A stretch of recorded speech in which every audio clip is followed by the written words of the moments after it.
Assalamualaikum warahmatullahi wabarakatuh. Perkenalkan, nama saya Mira Ika Putri dengan NIM 1811310012 dari Prodi Komunikasi dan Penyiaran Islam.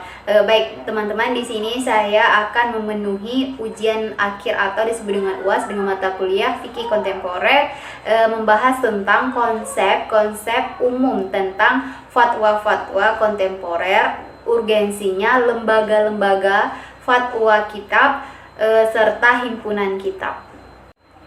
Nah, yang pertama itu ada pengertian fatwa. Pengertian fatwa adalah menurut bahasa berarti jawaban mengenai suatu kejadian atau peristiwa yang merupakan atau bentukan bagaimana dikatakan Zamakhsyari dalam Al-Kashraf dari kata al-fata atau pemuda. Nah, dalam usianya dan sebagai kata kiasan atau metafora atau istiarah, sedangkan pengertian fatwa menurut syara adalah menerangkan hukum syara dalam suatu persoalan sebagai jawaban dari suatu pertanyaan, baik si penanya itu jelas identitasnya maupun tidak, baik perseorangan maupun kolektif.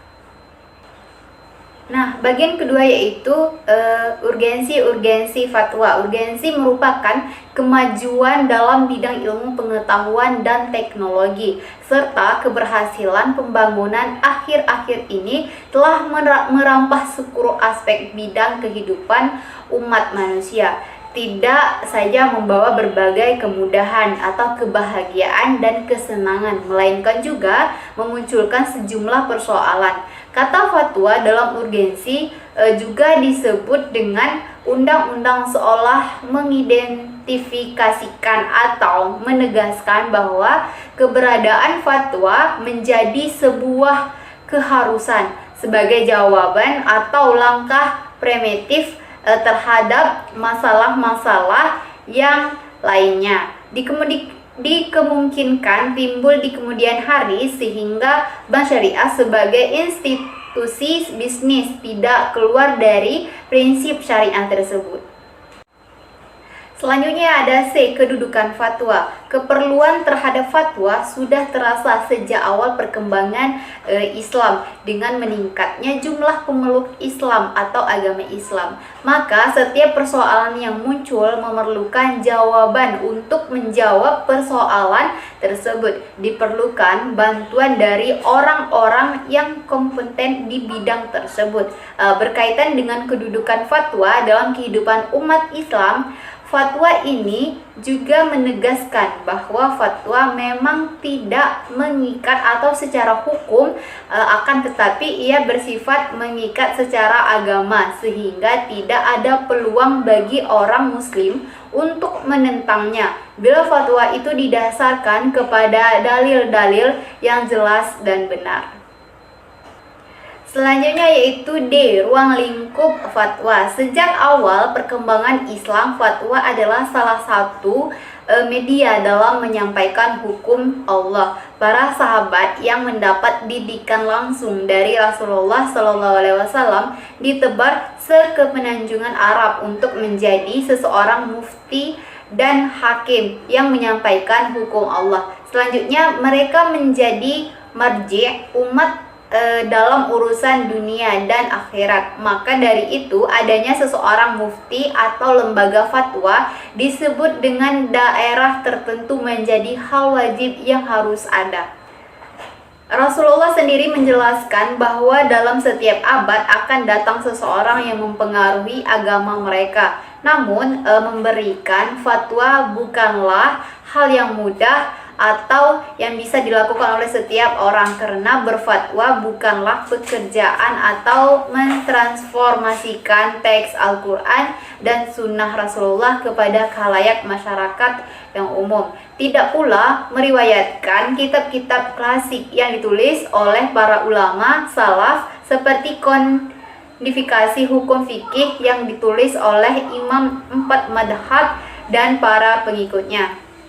Akibatnya, fatwa yang bertujuan untuk menciptakan kedamaian hidup atau menciptakan solusi mempersatukan umat beralih fungsi menjadi fitnah yang memperpecah umat. Hal ini dikarenakan bahwa memberikan fatwa bukanlah pekerjaan atau memindah teks Al-Quran dan Al-Hadis kepada kalayaknya.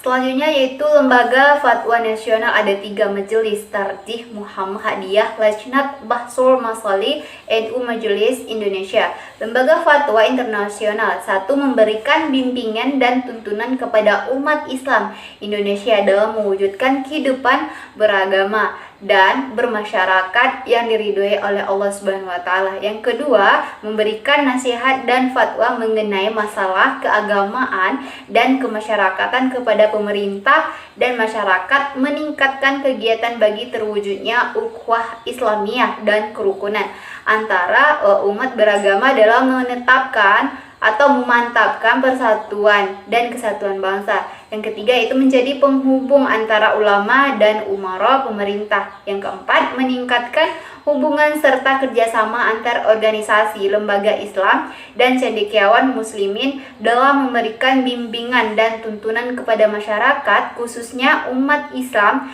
dan mengadakan konsultasi dan informasi secara timbal balik. Selanjutnya itu kitab-kitab himpunan fatwa. Kitab fatwa merupakan sumber informasi yang penting. Koleksi fatwa pertama kali muncul pada para kedua abad ke-10 Hijriah. Sejak saat itu buku kumpulan fatwa biasa disebut atau biasa dibuat dan diedarkan ke masyarakat luas. Hingga kini Yusuf Qaradawi dalam fatwa antara ketelitian dan kecerobohan menjelaskan. Tapi begitu mereka belum menganggap cukup dengan adanya kitab-kitab fikih yang biasa itu, meskipun kitab-kitab fatwa tersebut memuat berbagai persoalan praktis yang dialami oleh manusia dan yang mereka membutuhkan dalam menghadapi kenyataan hidup yang dijalaninya. Karena yang mereka inginkan adalah adanya unsur pemikat dan daya tarik berupa tanya jawab. Selanjutnya yaitu contoh-contoh fatwa. Salah satu isi fatwa adalah mengatur tentang ibadah sholat Jumat dan mengenai ketentuan yang harus dilakukan terhadap jenazah pasien pengidap virus corona atau COVID-19.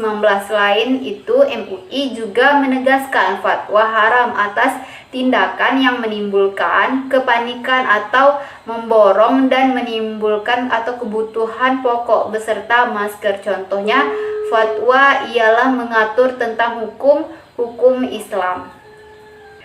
Seperti hukum merokok adalah haram bagi anak-anak di bawah usia 17 tahun. Alasannya yang pertama yaitu selama ini hukum rokok makruh, cenderung atau lebih dekat ke haram. Kedua, larangan pemerintah melalui PP atau Perda yang sudah ada dan berlaku sampai sekarang.